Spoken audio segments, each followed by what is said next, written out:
Erase his memory. Erase his memory.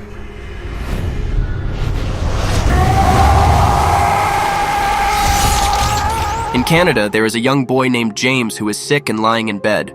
Another boy named Victor stays with him to keep him company. James's dad comes into the room to check on him, but he soon has to go outside because the man who takes care of the grounds is causing trouble.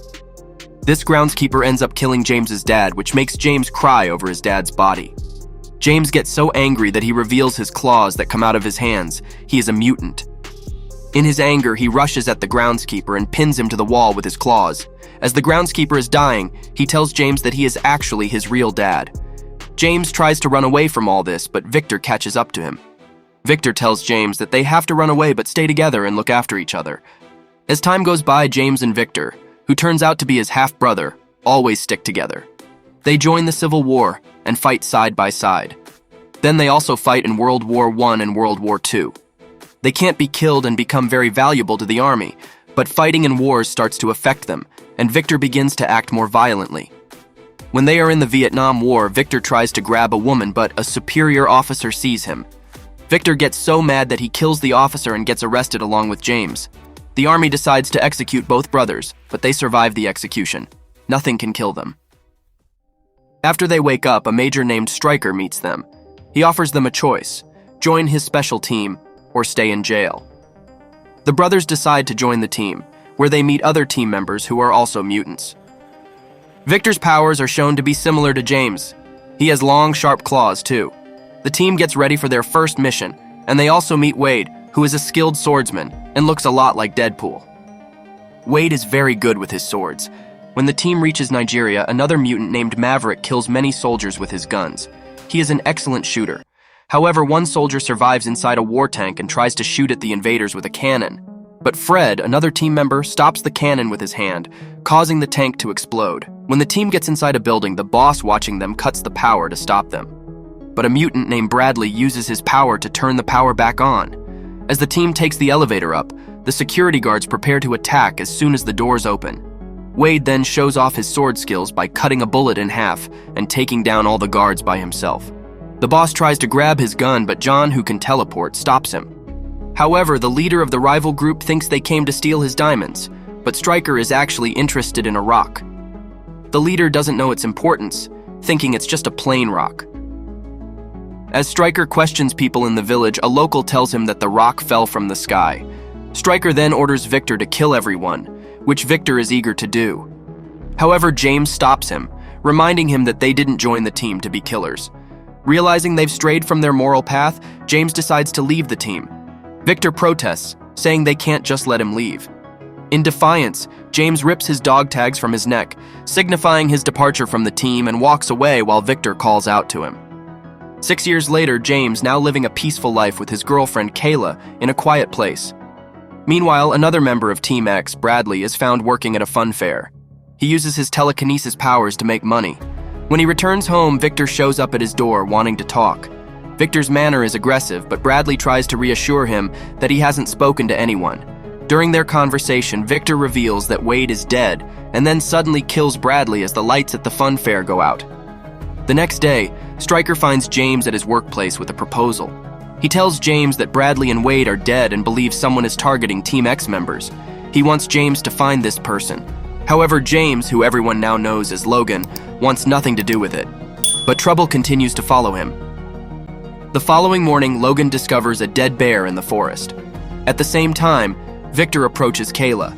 Realizing something is wrong, Logan rushes to the car only to find Kayla missing. Moments later, he finds her dead body, causing him immense pain and grief. He screams in anguish. That night, Victor waits for Logan in a bar. When Logan arrives, ready to confront him, he asks his brother why he killed Kayla. Victor retorts that Logan never calls or writes, implying that he killed her just to capture his attention. As the fight starts, Logan gets knocked down in the first round but manages to get back up. However, Victor proves to be stronger and beats him again. While helping Logan up, Victor taunts him, asking if Kayla was worth more to him than the time they could have spent together as brothers.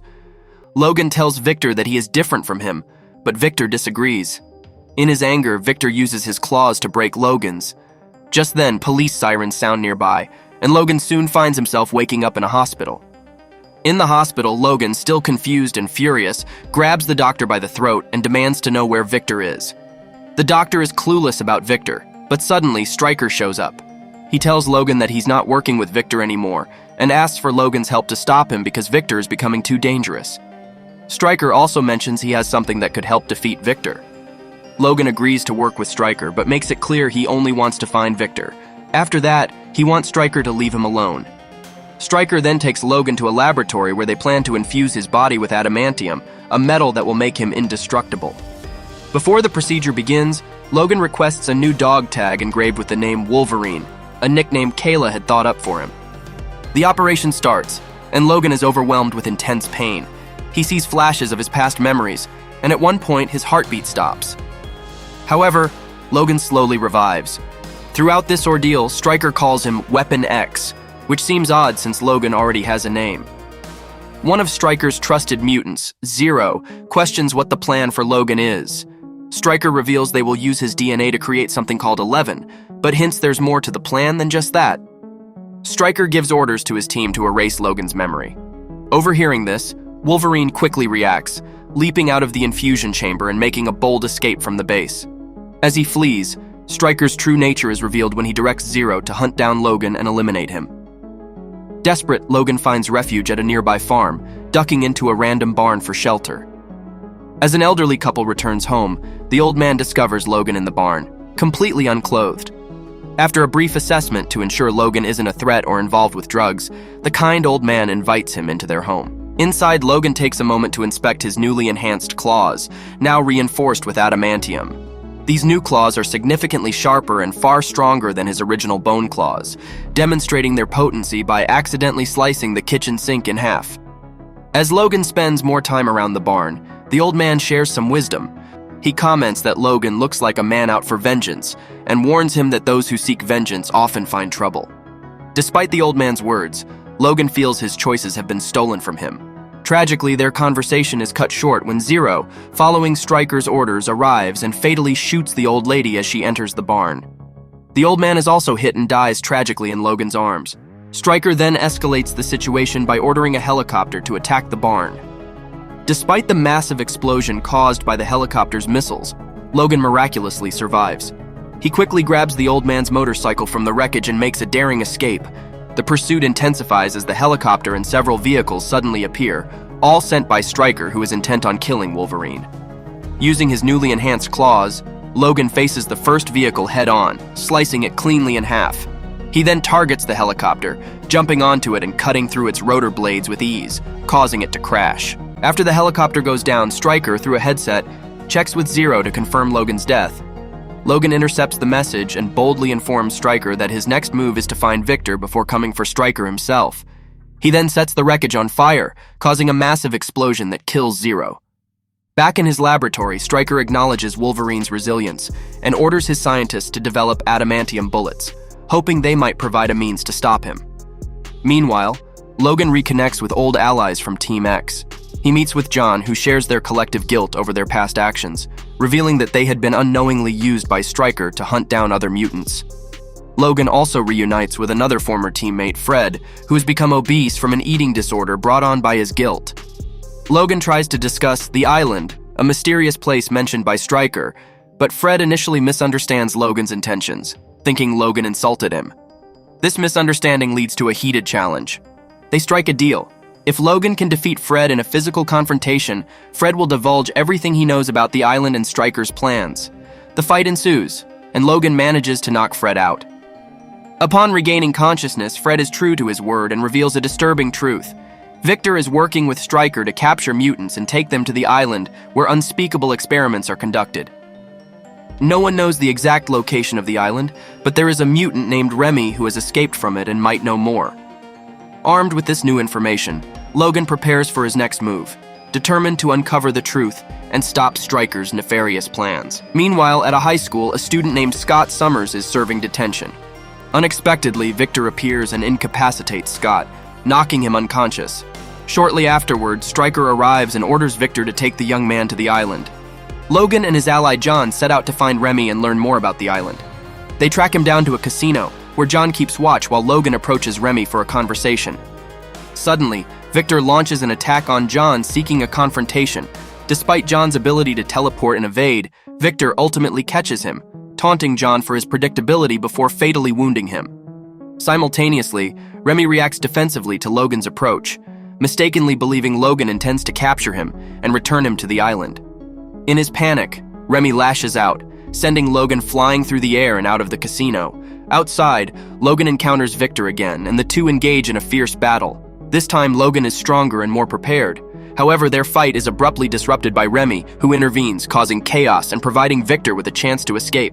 In the confusion, Logan confronts Remy again, this time managing to subdue him. He explains that his intentions are to find the island to seek revenge on those who harmed him, not to capture Remy. Understanding Logan's true motives, Remy agrees to guide him to the island.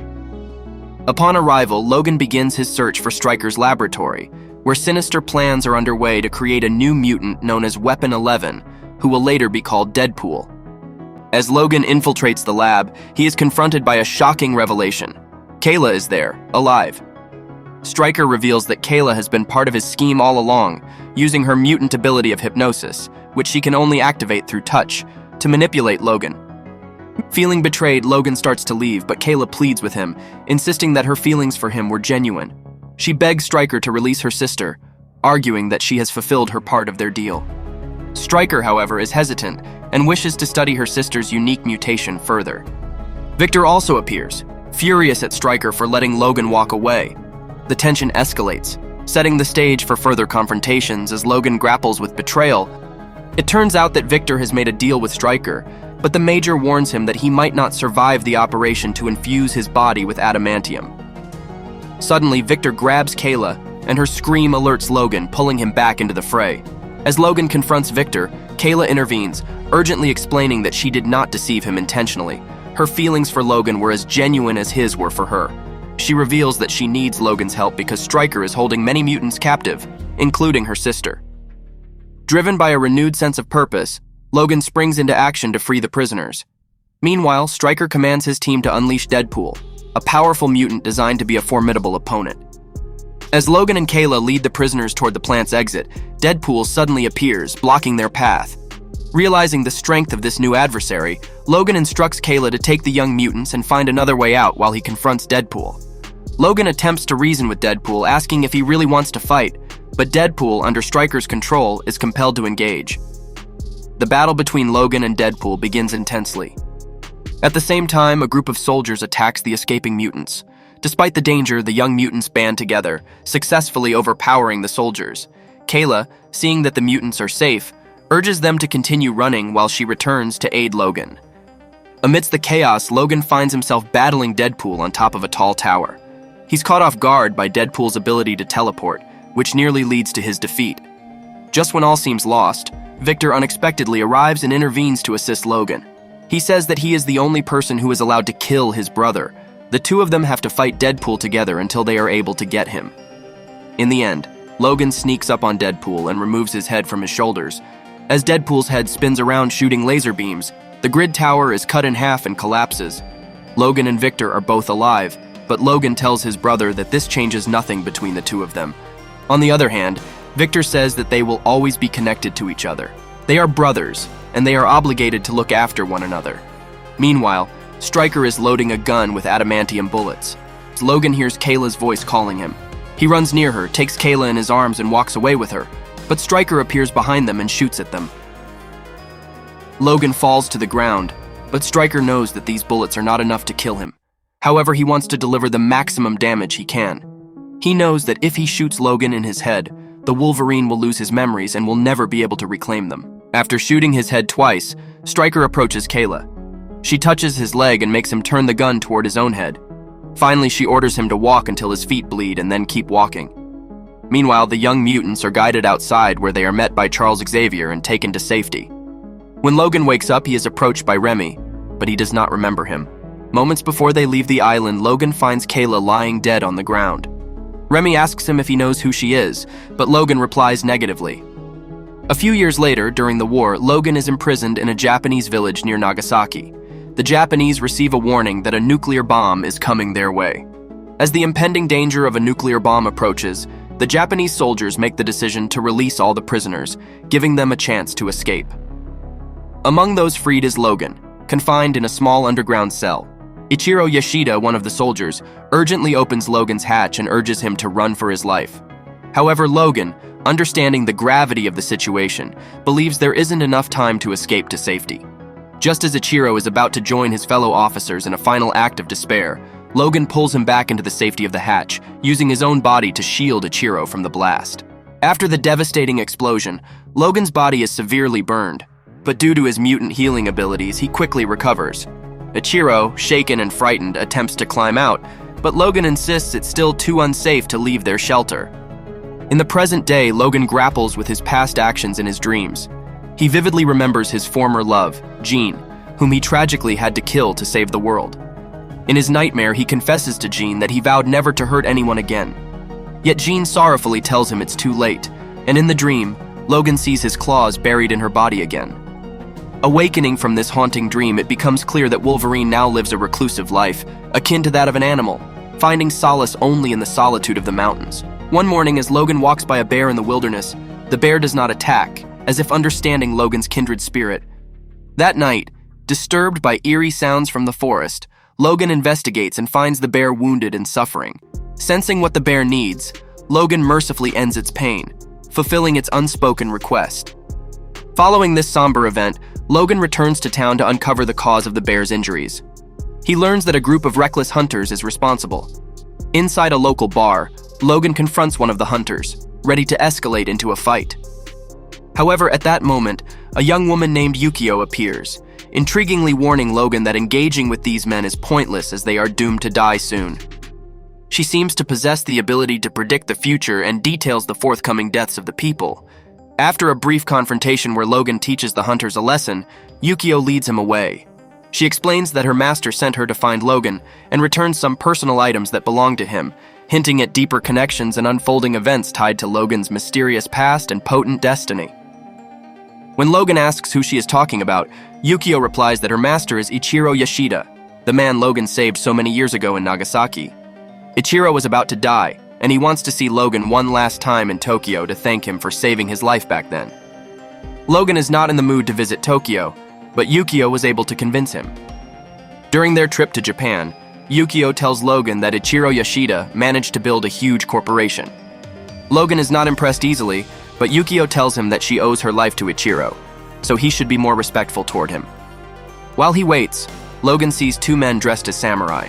When Yukio joins him, she reveals to him that one of them is Shinjin, Ichiro's son. Yukio takes Logan near Ichiro's chamber, where he sees Mariko for the first time. Mariko was Ichiro's granddaughter, and Logan seems to be really fond of her. Before he can see Ichiro, Yukio takes him to clean himself up. Logan is not in the mood for a shave and a haircut, but Yukio pulls her knife out, showing him that she is very serious. Soon, Logan finds his old self and is taken to see Ichiro. When the old man sees him, he comments that Logan looks exactly like he used to look back in the day. Ichiro asks Dr. Green to leave him with Logan for a few moments, but the professor is very strict, only allowing them to have 5 minutes. As it appears, Ichiro does not just want to thank Logan, but he also has a proposition for him. Ichiro believes that a man loses purpose if he lives forever. He thinks that he will do Logan a favor if he helps him lose his immortality. Logan believes that his condition can't be undone, but Ichiro explains that he can take his immortality if Logan transfers it to somebody else. Ichiro is not ready to die, but Logan is. However, the old man has read the situation a bit wrongly. Logan tells him that he can't give him what he wants and walks away. Right next, Logan watches Mariko fighting with Shinjin. Their confrontation ends with Shinjin slapping her. Mariko tries to commit the unthinkable, but Logan sees her and stops her at the last minute. In the meantime, Shinjin walks into the chamber to have a talk with his father. The tension between the two of them is high, and Ichiro starts telling him that he tested him over the last few years in order to understand if he's the right person to be in charge of the company. Although Ichiro gave him more power, he realized that was the wrong thing to do, and Shinjin is not the right person to continue the company's legacy. Logan experiences another unsettling dream that blurs the line between reality and illusion. In this dream, Shinjin approaches him with a kiss, but shockingly, she morphs into Dr. Green, the dream's eerie details still lingering in his mind. Adding to the surreal start of his day, Yukio brings the somber news that Ichiro Yoshida, The man Logan had saved many years ago passed away the night before. At the funeral, the atmosphere is heavy. Shinjin, Ichiro's son, directs his frustrations towards Logan, snidely remarking that Logan can now crawl back to his nest, having paid his respects.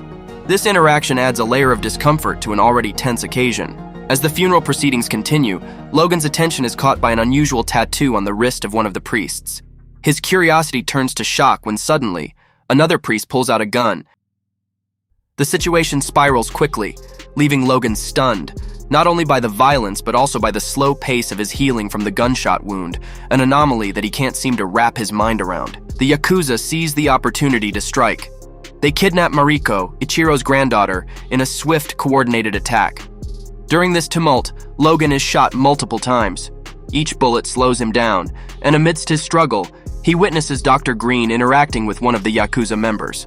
In a startling revelation, Dr. Green uses her mutant abilities to seduce and then fatally poison the gangster with her long tongue, confirming her mutant identity.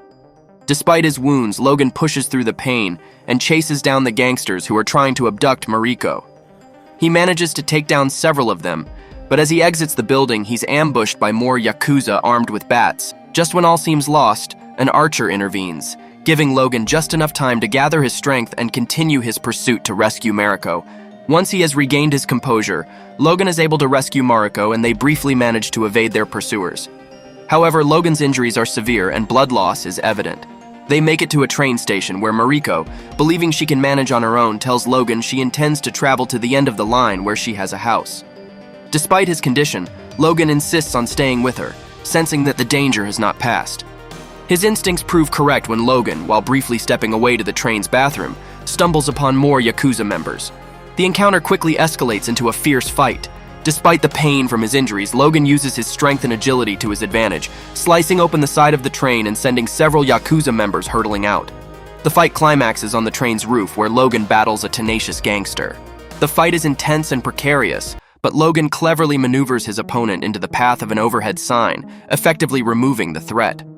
After dealing with the last of the Mafia members, Logan, recognizing the need for safety and a moment to recover, takes Mariko to a love hotel, but he is interrupted by yet another attack. The Wolverine is beaten down pretty well this time, but Mariko saves him and gets him back inside. When Logan wakes up, he starts wondering what is going on with him. He has never felt this way in his life. He asks Mariko about Dr. Green, and she informs him that her grandfather met her in America and brought her to work for him. The next day, Mariko takes Logan to the house she was talking about and reveals to him that Ichiro left the company's ownership to her. Logan assumes that her own father might be holding a grudge against her, and maybe he is involved with these Yakuza attacks. From what he has gathered, Mariko does not have the best of relationships with her father. One day later, Logan decides to mingle with the people of the village and helps them with some work. When he sits to get some rest, he realizes that this place looks familiar. As he walks closer to a specific spot, he finds the hatch where he used to be imprisoned during the war. It was when he saved Ichiro that the man gave him his sword as a gift. Logan gave the sword back to Ichiro and asked him to keep it safe for him, as he would come to get it one day. Then the two of them climbed back up to witness the destruction caused by the nuclear bomb. That day, Logan and Mariko connect with each other and sleep together. Logan still dreams of Jean and his claws come out. However, Mariko remains calm and tells him a story of her grandfather. Then she asks him about Jean because she has heard him talk about her in his sleep. Logan shares the story with her, and Mariko seems to be very understanding. The next day, Logan's brief moment of peace is shattered when the Mafia attempts to kidnap Mariko once again. As they snatch her away, Logan springs into action, chasing after them, but only manages to catch one of the gangsters while Mariko is whisked away in a car. During this intense moment, Yukio arrives to assist Logan. He quickly enlists her help to locate Mori, a politician who is also engaged to Mariko. This engagement, set up by Ichiro in accordance with Japanese tradition, puts Mori in a key position related to Mariko's life. Logan and Yukio head to Mori's apartment, where they find him in the midst of a party with two women.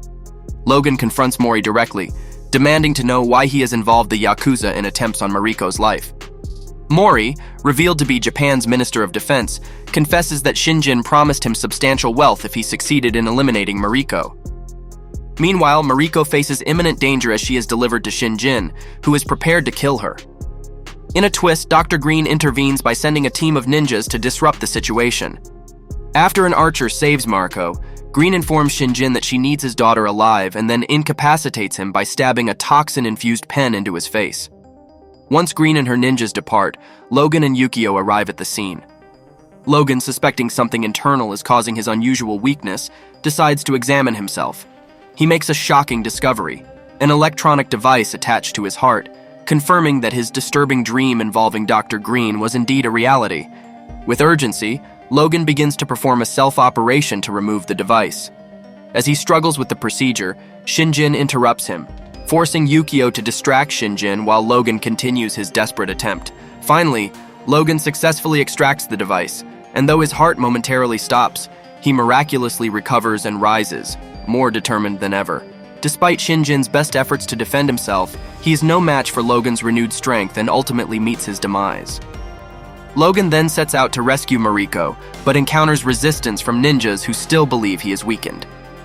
As the battle escalates, the ninjas call for reinforcements, realizing Logan's regained strength. In the midst of the chaos, Yukio commandeers a large machine and joins the fray, crushing some of the ninjas beneath it. Realizing that Logan is unstoppable, the archer decides to use a new strategy and dips his arrows in a poison provided by Dr. Green, hoping to slow Logan down with a weapon that could finally affect him. They use poisoned arrows in an attempt to slow him down. Knowing they cannot kill him, their goal is to incapacitate him temporarily. Their plan works, and Logan eventually falls unconscious under the barrage of poisoned arrows. When Logan regains consciousness, he finds himself bound in a laboratory. Dr. Green enters the room and introduces him to a samurai armor, which she refers to as the Silver Samurai. She reveals that the suit is made of adamantium, a virtually indestructible material. Dr. Green then challenges Logan to unleash his claws, and as he does, she cleverly traps them in the extended position. This is when the Silver Samurai springs to life. As the situation escalates, Mariko manages to trick the archer, seizing his knife in an attempt to aid Logan. The Silver Samurai, wielding an energized sword, tries to sever Logan's adamantium claws. Just in the nick of time, Mariko intervenes and frees Logan, allowing him to escape the immediate threat. During their confrontation, the samurai uses its massive energized sword to cut through Logan's claws. Dr. Green joins the fray, aiding the samurai in its assault. Meanwhile, Yukio enters the scene and confronts Dr. Green, turning the battle into multiple simultaneous fights. As Logan struggles against the overwhelming might of the Silver Samurai, he finds himself pinned down and on the verge of defeat. At this critical moment, the archer intervenes. Tragically, his intervention costs him his life as the samurai swiftly kills him. Seizing the momentary distraction, Logan grabs the energized sword and decapitates the Silver Samurai. However, the samurai's suit remains operational, and the battle intensifies. Ichiro Yoshida, revealing himself from within the suit, connects its mechanisms to Logan's claw essence.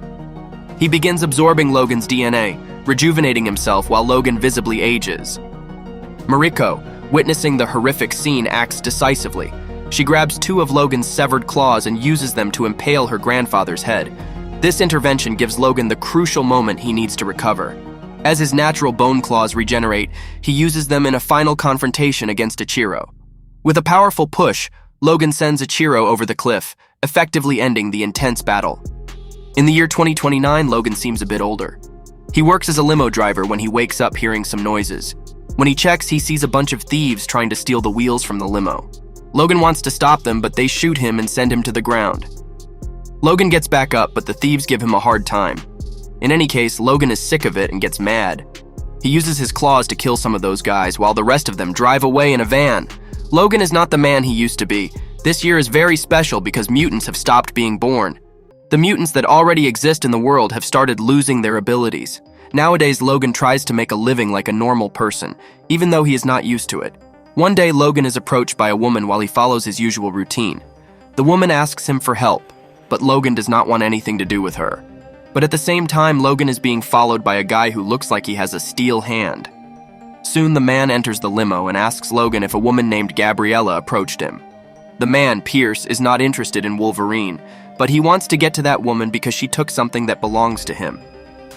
Logan's hunch tells him that things are going to get messed up pretty quickly, so he goes to check on his friends.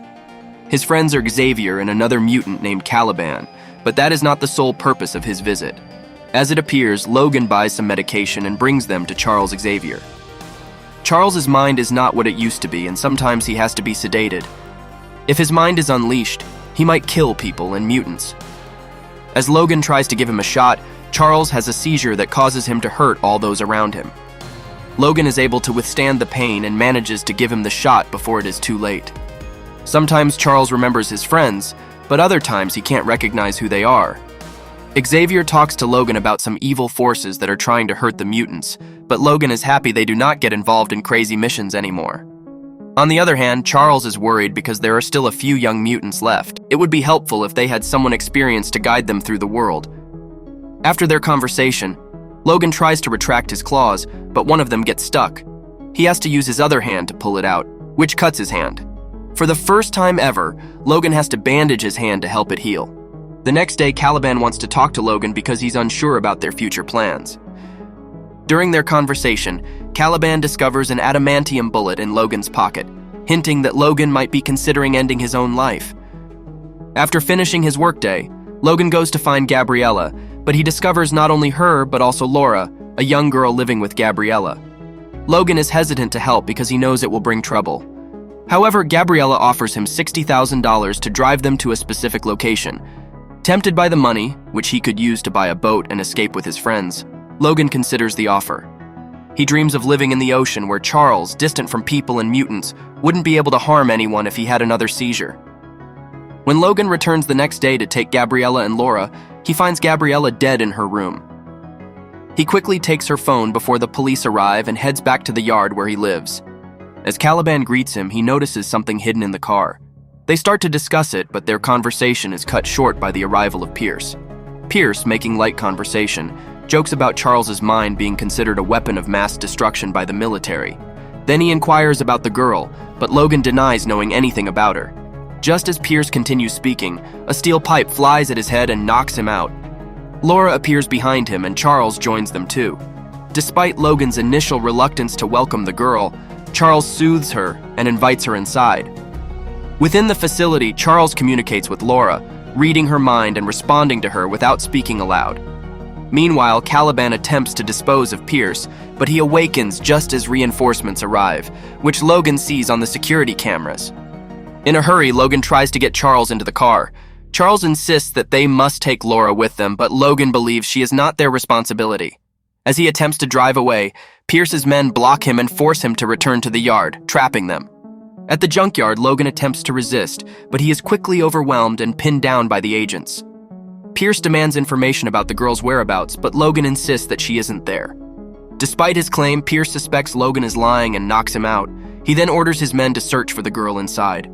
The search takes longer than expected. Suddenly, Pierce hears screams from his men, and then sees Laura walking outside, holding the head of one of the soldiers in her hands. It's clear she's no ordinary girl. She has claws that extend from her knuckles just like Logan's. Laura then attacks a few more soldiers and runs around the yard, demonstrating her agility and combat skills. Eventually, the agents catch up with her, but now Logan joins the fight to assist her. After ensuring she is safe, Logan rushes back to the car to check on Charles, then drives over to pick up Laura, allowing her to jump inside the car quickly. Laura, much like Logan, possesses the ability to heal incredibly fast. As they try to escape, Logan's car is blocked, forcing him to drive in reverse while being pursued by the enemies in their jeeps. Managing to navigate out of the junkyard, Logan spots an approaching train and seizes the opportunity. He accelerates the car and crosses the railway just in time, using the train to block his pursuers from following as they drive away. During the escape, Logan asks Laura who she is, but Charles interjects, suggesting Logan already knows the answer. He points out that Laura has the exact same powers as Logan. Later, while reviewing a video on Gabriella's phone before it runs out of battery, Logan learns crucial details. Gabriella reveals that she used to work for a company called Transigen, which operates in the USA and Canada. Officially, they have known locations, but they also have secret facilities where no one knows what happens. In these places, they are creating mutants with special abilities to be used as soldiers. Gabriella did not agree with what she saw at the facility and decided to escape. As the video ends, Logan is still puzzled about Laura's exact connection to him. Charles then tells him that Laura is essentially his daughter. She shares the same genetic code as him, indicating that she was likely created from his DNA. While Logan takes Charles to the bathroom, Gabriella stops at a store to grab some snacks and pick up some glasses. The clerk demands payment for the items, but Laura reacts aggressively, flipping him into the air and brandishing her claws. Fortunately, Logan intervenes just in time. After buying a charger, Logan switches Gabriella's phone back up and watches the rest of the video. Gabriella continues her narration by saying that one day, she and the rest of the nurses and doctors in the facility were ordered to terminate the children. Some of the nurses tried to help those children and guide them to a place called Eden, as they had heard that place was where mutants could live together. They managed to save some of the children, but the nurses were being hunted down for what they did. Gabriella states that if somebody is watching this video, it probably means that she is dead. Right next, Logan takes Laura and Charles to a hotel so they can rest for a couple of hours. He takes a look at her lab papers found in her bag and realizes that she has been created by his DNA. The next day, Logan gets rid of the old limo to buy a new car. When he gets back to the hotel, he finds out that Pierce has caught up to them and his men are looking for Laura. Then everybody starts having a headache as Charles is obviously having another seizure. Logan makes his way back to the room, killing all the soldiers aiming at Charles, and then gives him a shot to end his seizure. While on the road, Logan almost has an accident, and the same happens to another family. The family of farmers almost lose their horses, but Charles uses his mind to calm them down and bring them back. The farmers want to thank them for their help and invite them to dinner. Laura starts eating like there is no tomorrow. This family helps the mutants connect to each other. Logan even introduces Charles as the principal of an old school. After dinner, Logan and Will, the farmer, head outside to check on a water supply issue. Will explains that a large corporation has bought up all the surrounding fields for crop production, but he has refused to sell his land. This refusal has caused the company to harass him to force a sale. While trying to fix the water issue, they are confronted by a group of bullies from the corporation. One of the bullies pulls a gun, but Logan quickly disarms him and deals with the threat. Back at the house, tragedy strikes. A clone of Logan, designed to be a perfect killing machine, arrives and kills Charles as well as Will's entire family in an attempt to abduct Laura. When Logan enters the house and sees the clone, his first instinct is to check on Charles. He rushes Charles to the pickup truck, but Charles passes away, his last words being that their boat should be named Sunseeker. Meanwhile, Caliban, who has been captured by the attackers, uses 2 grenades to blow up the vehicle he is held in, sacrificing himself in the process. The clone loses control and attacks Logan, who struggles to fight back. Will intervenes, using his truck to hit the clone. After the collision, Will attempts to shoot the clone, but he runs out of bullets and collapses, exhausted and overwhelmed. After the confrontation, Logan buries Charles near a lake, a fitting place since Charles always loved the water. He then drives away with Laura. Logan is extremely weary, and Laura tells him that Charles had shared Logan's secret desire for death, urging her to keep Logan alive. Seeing how exhausted Logan is, Laura convinces him to rest while she takes over driving. When Logan wakes up, he finds that Laura has driven him to a place called Eden, which turns out to be real. It is a safe haven where other young mutants have gathered. As Logan starts to pass out again, the kids use a makeshift pulley system to pull him up to where they are staying. The children give Logan a serum stolen from the lab that can heal him, but also has dangerous side effects. After regaining consciousness 2 days later, one of the older mutants informs him that the group plans to cross the border the next day, where they have been granted asylum. That night, Laura expresses her anger and frustration. She wants Logan to come with them, but he refuses, believing that his presence only endangers those he cares about. Despite his protests, Laura insists they would be safer with him. The following morning, Logan wakes to find the children gone and drones pursuing them. Logan grabs the serum that the kids left for him and rushes to catch up with them as they flee through the woods. Dr. Rice, the evil mastermind behind the mutant persecution, is also in hot pursuit. Logan is exhausted, but knowing he needs to move quickly, he uses the serum on himself to boost his strength. Despite this, he realizes he might not reach the kids in time, and they must rely on their own powers to survive. As Laura saves one of her friends, she hears Logan's voice yelling through the forest. Dr. Rice's men try to stop him, but Logan, fueled by the serum and determination, fights through, taking down several of the attackers despite being shot multiple times. Laura, surrounded and fearful, suddenly sees Logan running toward her. Logan tells Laura to get behind him as he begins slashing at their opponents. Laura joins the fight, and together they manage to hold off the attackers temporarily. However, Laura notices that the effects of the serum are fading from Logan, and some of their group are captured. Logan distracts the soldiers to cover Laura as she sneaks up to free their friends. During the chaos, Dr. Rice confronts Logan and reveals that he is the son of Stryker, the man who originally infused Logan with adamantium. Rice admits to engineering the demise of mutants by distributing special crops worldwide that suppress mutant powers. Without hesitation, Logan kills Dr. Rice then and there, just as Laura manages to free some of the captured kids. The battle escalates when the clone joins the fray.